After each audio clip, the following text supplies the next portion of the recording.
Hello दोस्तों, तो आपका स्वागत है हमारे YouTube channel Indian exam maker पर। तो दोस्तों, आज हम आप लोगों के लिए लेकर आए हैं भारत की प्रमुख नदियों के महत्वपूर्ण प्रश्न, जो आपके एग्जाम के लिए बहुत ही महत्वपूर्ण हैं। दोस्तों, ये आपके बिहार पुलिस के लिए इम्पोर्टेंट है ही हैं, इसी के साथ ही आने वाली सभी परीक्षाओं के लिए आपको बहुत ही महत्वपूर्ण होने वाले हैं। इसलिए दोस्तों, एक एक क्वेश्चन को बहुत ही ध्यान से पढ़ना। तो चलिए दोस्तों, आज की क्लास को करते स्टार्ट। क्वेश्चन नंबर 1, तवा किसकी सहायक नदी है? Option A Narmada, option B Tapti, option C Mahanadi या फिर ऑप्शन डी गोदावरी। तो दोस्तों, इसका सही आंसर होगा ऑप्शन ए नर्मदा। दोस्तों, तवा नर्मदा नदी की सहायक नदी है। क्वेश्चन नंबर 2, निम्नलिखित में से कौन सी नदी प्रारंभ में अरुण नदी के नाम से जानी जाती है? ऑप्शन ए सोन नदी, option B Kosi, option C Chambal या फिर ऑप्शन डी यमुना। तो दोस्तों, इसका सही आंसर होगा ऑप्शन बी कोसी नदी। दोस्तों, ये जो कोसी नदी है, ये प्रारंभ में अरुण नदी के नाम से जानी जाती है। क्वेश्चन नंबर 3, निम्नलिखित में से किस नदी को उड़ीसा का शोक कहा जाता है? Option A Mahanadi, option B Brahmani, option C Vaitarani या फिर ऑप्शन डी दामोदर। तो दोस्तों, इसका सही आंसर होगा ऑप्शन ए महानदी को। दोस्तों, इस महानदी को उड़ीसा का शोक कहा जाता है। क्वेश्चन नंबर 4, इंदौर के समीप स्थित जना पाव पहाड़ी स्रोत है, कहाँ है? ताप्ती नदी का, चंबल नदी का, माही नदी का या फिर ऑप्शन डी महानदी का। तो दोस्तों, इसका सही आंसर होगा ऑप्शन बी चंबल नदी का। दोस्तों, इंदौर के समीप स्थित जाना पाव पहाड़ी चंबल नदी का स्रोत है। क्वेश्चन नंबर 5, भारत की लवण नदी के नाम से जानी जाती है? ऑप्शन ए माहीन नदी, लूनी नदी, बनास नदी या फिर ऑप्शन डी साबरमती। तो दोस्तों, इसका सही आंसर होगा ऑप्शन बी लूनी नदी। दोस्तों, भारत की जो लवण नदी है, ये लूनी नदी के नाम से जानी जाती है। क्वेश्चन नंबर 6, निम्न में से किस नदी को उसकी पवित्रता के कारण दक्षिण भारत की गंगा कहा जाता है? Option A Mahanadi, option B Godavari, option C Krishna या फिर ऑप्शन डी कावेरी। तो दोस्तों, इसका सही आंसर होगा ऑप्शन डी कावेरी नदी को। दोस्तों, कावेरी नदी को उसकी पवित्रता के कारण दक्षिणी भारत की गंगा कहा जाता है।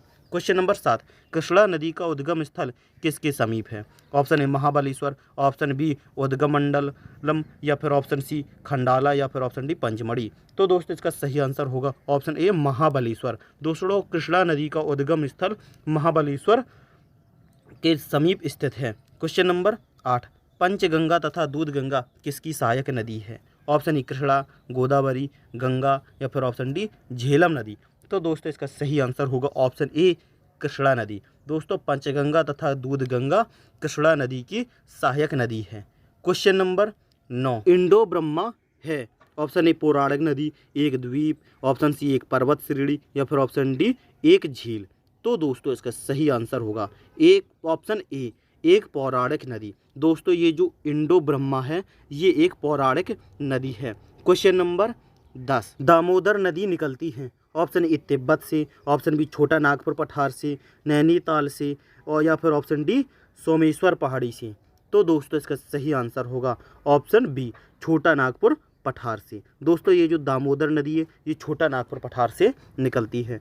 क्वेश्चन नंबर 11, तिब्बत में बहने वाली नदी या सांगपो निम्नलिखित में से किससे होकर भारत में प्रवेश करती है? Option A Assam, option B Sikkim, option C Arunachal Pradesh या फिर ऑप्शन डी मणिपुर। तो दोस्तों, इसका सही आंसर होगा ऑप्शन सी अरुणाचल प्रदेश। क्वेश्चन नंबर 12, सिंधु नदी की लंबाई उतनी ही है जितनी की ब्रह्मपुत्र की, यह लंबाई कितनी है? तो दोस्तों, बताइएगा कितनी है? 2700 किलोमीटर, 2900 किलोमीटर, 3000 किलोमीटर या फिर ऑप्शन डी 3300 किलोमीटर। तो दोस्तों, इसका सही आंसर होगा option B 2900 kilometre. Question number 13, Tibet में मानसरोवर झील के पास किस नदी का उद्गम स्रोत स्थित है? ऑप्शन ए सिंधु, सतलज, ब्रह्मपुत्र या फिर ऑप्शन डी इनमें से सभी। तो दोस्तों, इसका सही आंसर होगा ऑप्शन डी इनमें से सभी। दोस्तों, तिब्बत में मानसरोवर झील के पास सिंध, सतलज और ब्रह्मपुत्र नदी का उद्गम स्रोत स्थित है। क्वेश्चन नंबर 14, विश्व का सबसे बड़ा नदी द्वीप माजुली का निर्माण करने वाली नदी है? ऑप्शन ए कृष्णा, कावेरी, गोदावरी या फिर ऑप्शन डी ब्रह्मपुत्र। तो दोस्तों, इसका सही आंसर होगा ऑप्शन डी ब्रह्मपुत्र। दोस्तों, विश्व का सबसे बड़ा नदी द्वीप माजुली का निर्माण करने वाली नदी ब्रह्मपुत्र नदी है। क्वेश्चन नंबर 15, निम्नलिखित में से कौन सी नदी दक्षिण से उत्तर की ओर प्रवाहित होती है? Option A Godavari, option B Kaveri, option C Krishna या फिर ऑप्शन डी बेतवा। तो दोस्तों इसका सही आंसर होगा ऑप्शन डी बेतवा। दोस्तों ये जो बेतवा नदी है दक्षिण से उत्तर की ओर प्रवाहित होती है।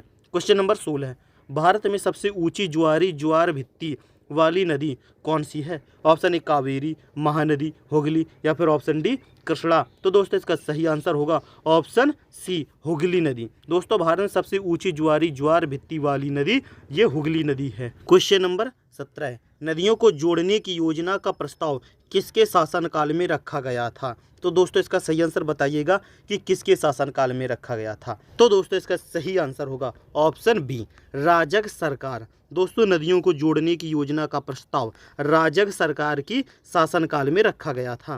क्वेश्चन नंबर 18, निम्नलिखित नदियों में से कौन अपने मार्ग में परिवर्तन करने के लिए कुख्यात है? Option A Ganga, option B Kosi, option C Damodar या फिर ऑप्शन डी गोमती। तो दोस्तों इसका सही आंसर होगा ऑप्शन बी ये कोसी नदी है। दोस्तों ये जो कोसी नदी अपने मार्ग में परिवर्तन करने के लिए कुख्यात है। क्वेश्चन नंबर 19, भारत में सबसे बड़ा नदी मुख किस नदी के मुख पर है? ऑप्शन ए गोदावरी, कृष्णा, भागीरथी या फिर ऑप्शन डी हुगली। तो दोस्तों इसका सही आंसर होगा ऑप्शन डी हुगली। दोस्तों भारत में सबसे बड़ा नदी मुख हुगली नदी के मुख पर है। क्वेश्चन नंबर 20, पंजाब के निर्माण में सबसे महत्वपूर्ण नदी कौन सी है? Option A Sutlej, option B Beas, option C Jhelum या फिर ऑप्शन डी सिंध। तो दोस्तों इसका सही आंसर होगा ऑप्शन डी सिंध नदी। दोस्तों पंजाब के निर्माण में सबसे महत्वपूर्ण नदी है ये सिंध नदी है। क्वेश्चन नंबर 21, निम्नलिखित में से कौन सी नदी विंध्य तथा सतपुड़ा पर्वत श्रृंखला के मध्य से होकर गुजरती है? Option A Narmada, option B Tapti, option C Gandak या फिर ऑप्शन डी गोदावरी।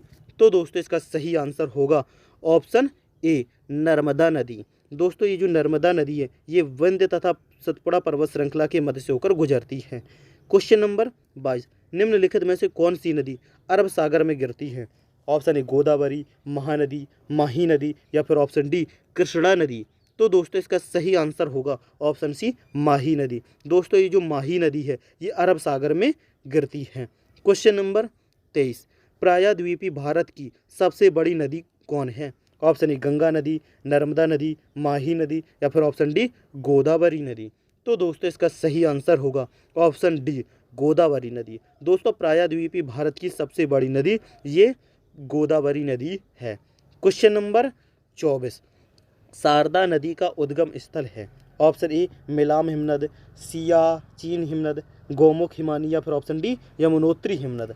तो दोस्तों इसका सही आंसर होगा ऑप्शन ए दोस्तों ये मिलाम हिमनद। दोस्तों शारदा नदी का उद्गम स्थल मिलाम हिमनद है। क्वेश्चन नंबर 25, अमरकंटक में कौन सी नदी का उद्गम होता है? Option A Damodar, option B Mahanadi, option C Narmada या फिर ऑप्शन डी ताप्ती। तो दोस्तों इसका सही आंसर होगा ऑप्शन सी नर्मदा नदी। दोस्तों अमरकंटक में नर्मदा नदी का उद्गम होता है। क्वेश्चन नंबर 26, सिंधु नदी का उद्गम होता है कहाँ से होता है? दोस्तों सिंधु नदी का उद्गम इसका सही आंसर बताइएगा क्या होगा? तो दोस्तों इसका सही आंसर होगा ऑप्शन डी कैलाश पर्वतमाला से। दोस्तों सिंधु नदी का उद्गम कैलाश पर्वतमाला से होता है। क्वेश्चन नंबर 27, निम्न में से कौन सी नदी मध्य प्रदेश से निकलती है और खंबात की खाड़ी में गिरती है? ऑप्शन ए पार्वती नदी, लूनी नदी, माही नदी या फिर ऑप्शन डी जवाई नदी। तो दोस्तों इसका सही आंसर होगा ऑप्शन सी माही नदी। दोस्तों ये जो माही नदी होती है मध्य प्रदेश से निकलती है और खंबात पहाड़ी से गिरती है। क्वेश्चन नंबर 28, भागीरथी नदी निकलती है? ऑप्शन ए गंगोत्री से, गौमुख से, मानसरोवर से या फिर ऑप्शन डी तपोवन से। तो दोस्तों इसका सही आंसर होगा ऑप्शन बी गोमुख से। दोस्तों ये जो भागीरथी नदी है ये गोमुख से निकलती है। क्वेश्चन नंबर 29, निम्नलिखित में से भारत में तलछट को परिवाहित करने वाली प्रमुख नदी कौन सी है? ऑप्शन ए ब्रह्मपुत्र नदी, यमुना नदी, गंगा नदी या फिर ऑप्शन डी सिंधु नदी। तो दोस्तों इसका सही आंसर होगा ऑप्शन ए ब्रह्मपुत्र नदी। दोस्तों ये जो ब्रह्मपुत्र नदी है ये भारत में तलछट को परिवाहित करने वाली प्रमुख नदी है। क्वेश्चन नंबर 30, सिंधु नदी की एक सहायक नदी जो हिमाचल प्रदेश से होकर गुजरती है वह है कौन सी है? Option A Hunza, option B Sutlej, option C Beas या फिर ऑप्शन डी रावी नदी। तो दोस्तों इसका सही आंसर होगा ऑप्शन बी सतलज नदी। दोस्तों सिंधु नदी की एक जो सहायक नदी है जो हिमाचल प्रदेश से होकर गुजरती है बहती है वह है आपकी सतलज नदी। तो दोस्तों आज की वीडियो क्लास में बस इतना ही। और दोस्तों इससे पहले हम बिहार पुलिस के जीके जीएस और साइंस के कुछ ऐसे टॉप के क्वेश्चंस की वीडियो क्लास करवा चुके हैं जिन्हें आप चैनल पर विजिट करके अटेंड कर सकते हो, क्योंकि दोस्तों ये सभी क्वेश्चंस आपके एग्जाम को लेकर बहुत ही इंपॉर्टेंट होने वाले हैं। इसलिए दोस्तों एक एक क्वेश्चन को बहुत ही ध्यान से पढ़ना। और दोस्तों इनकी प्रैक्टिस करने के लिए पीडीएफ आपको Telegram group Indian exam maker पर मिल जाएगी, वहाँ से जाकर आप लोग डाउनलोड कर सकते हो। और दोस्तों वीडियो पसंद आई हो तो एक लाइक कर देना और चैनल पर नए हो तो सब्सक्राइब करके नोटिफिकेशन बेल को भी ऑन कर देना, जिससे कि अगली वीडियो क्लास की नोटिफिकेशन सबसे पहले आप लोगों तक पहुँच सके।